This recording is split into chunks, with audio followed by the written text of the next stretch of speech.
এক স্বৈরাচারী ফ্যাসিস্ট ইসলামের দুশমন ওলামায়ে কেরামদেরকে জেলে ঢুকিয়েছে। এমন কোন আলেম নেই যারা একটু বড় আলেম, যারা কথা বলতে পারে। সেই আল্লামা আজিজুল হক সাহেব থেকে শুরু করে আমাদের পর্যন্ত যুগে যুগে সে কারাগার বন্দী করে ভরপুর করেছে আলেমদেরকে দিয়ে। এরপরে গল্প শোনায়, তাহাজ্জুদ পড়ে, গল্প শোনায়, কোরআন পড়ে। কোরআন পরিষ্কার বলছে মসজিদ নির্মাণ করবে তারা যাদের মধ্যে 5টা কোয়ালিটি আছে। শুধুমাত্র তারাই মসজিদ তৈরি করতে পারবে যার শেষ কোয়ালিটি হচ্ছে ওয়ালাম ইয়াখশা ইল্লাল্লাহ, আল্লাহ ছাড়া কাউকে ভয় করবে না। সুতরাং যেই ব্যক্তি ওয়ালাম ইয়াখশা ইল্লাল ইন্ডিয়া, ইন্ডিয়া ছাড়া কাউকে ভয় করে না, তার মসজিদ তৈরি করার কোনো অধিকার নেই। সৌদি আরব থেকে টাকা এনে নাম দেয় নিজে মসজিদ তৈরি করেছে। মিথ্যাবাদী, স্বৈরাচারী, কত রকমের কোয়ালিটি আপনি তার বয়ান করবেন। আমি আজকে সে বিষয়ে আলোচনা করব না, সেই জন্য ওদিকে যাচ্ছি না। মসজিদ নির্মাণ করার জন্য গুণ কয়টা থাকতে হবে? ইমাম সাহেব থাকতে হবে কিনা? এখন ইমাম সাহেব যদি হয় ওয়ালাম ইয়াখশা ইল্লাল কমিটি, তাহলে কেমনে হবে? ওয়ালাম ইয়াখশা, আল্লাহ তাআলা পরিষ্কার বলেছেন মসজিদ নির্মাণ করবে যারা, তাদের কোয়ালিটি কয়টা থাকবে? ইন্নামা ইয়ামুরু মাসাজিদাল্লাহি মান আমানা বিল্লাহি। 1 নাম্বার কোয়ালিটি হচ্ছে সে আল্লাহর উপর ঈমান রাখবে। কার উপর ঈমান রাখবে? আমানা বিল্লাহি ওয়াল ইয়াউমিল আখির, পরকালে বিশ্বাস করবে, নইলে টাকা মেরে খাবে। পরকাল যদি বিশ্বাস না করে টাকা রাখবে মসজিদের, সব খেয়ে ফেলবে। এই জন্য বলা হলো আকামাস সালাতা, আল্লাহকে ভয় করে সে সালাত কায়েম করে। ওয়ালাম ইয়াখশা ইল্লাল্লাহ, এরপরে বলা হচ্ছে আল্লাহ ছাড়া অন্য কাউকে ভয় করে না। ভয় করতে হবে কাকে? ভয় করব কাকে? আমাদের জীবন মরণের মালিককে। কুল ইন্না সালাতি ওয়া নুসুকি ওয়া মাহইয়ায়া ওয়া মামাতি লিল্লাহি রাব্বিল আলামিন।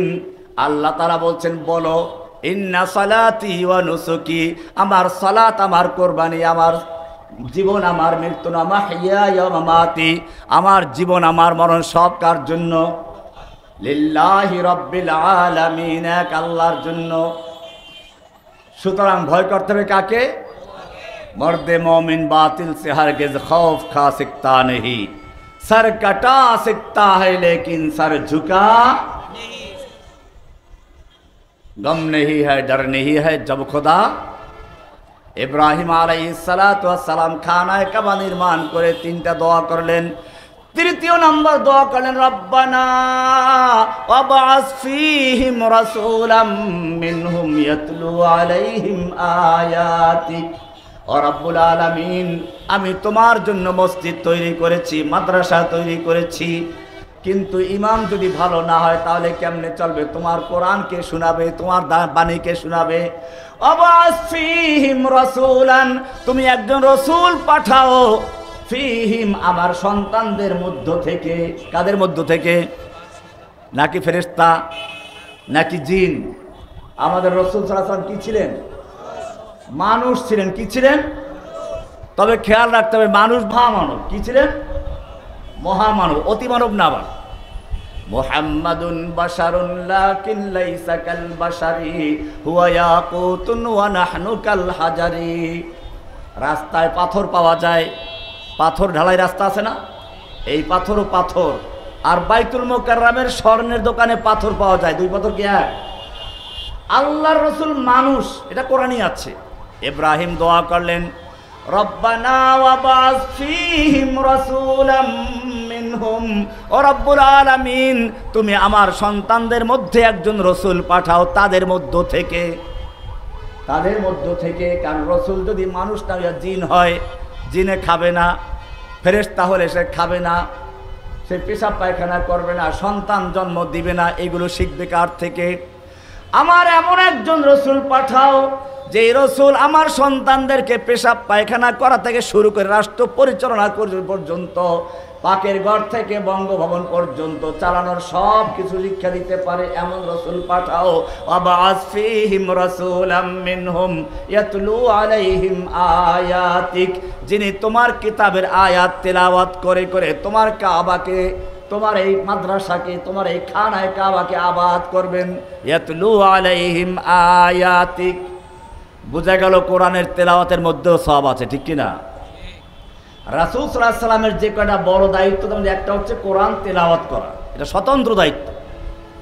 এরপরে বলা হচ্ছে ওয়ায়ুআল্লিমুহুমুল কিতাবা ওয়াল হিকমা, কিতাব ও হিকমতের তালিম দিবেন।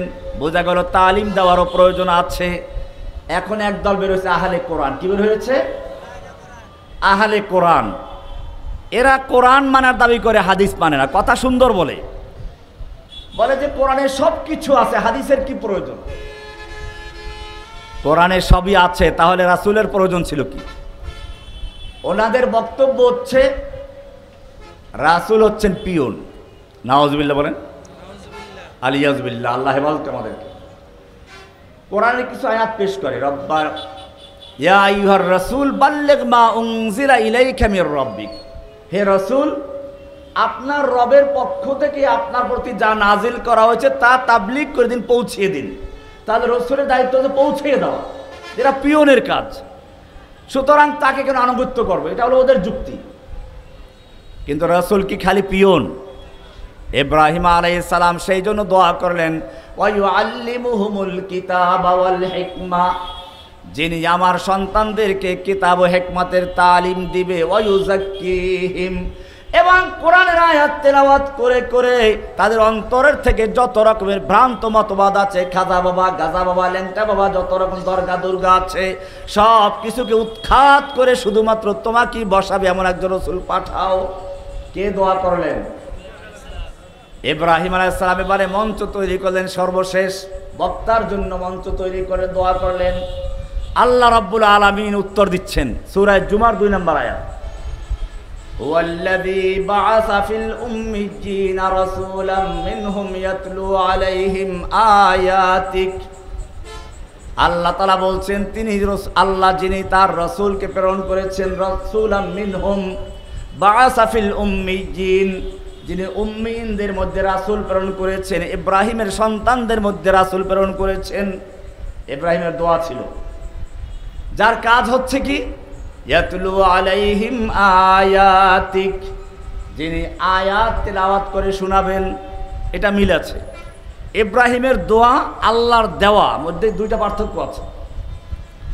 ইব্রাহিম আলাইহিস সালাম দোয়া করেছিলেন ইয়াতলু আলাইহিম আয়াতিকা, এর পরেই কি বললেন?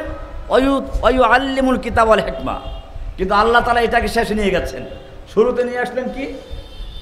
ওয়ায়ুযাক্কিহিম, কোরআনের আয়াত তেলাওয়াত করে করে তাদের আত্মাকে শুদ্ধ করবেন। কি করবেন?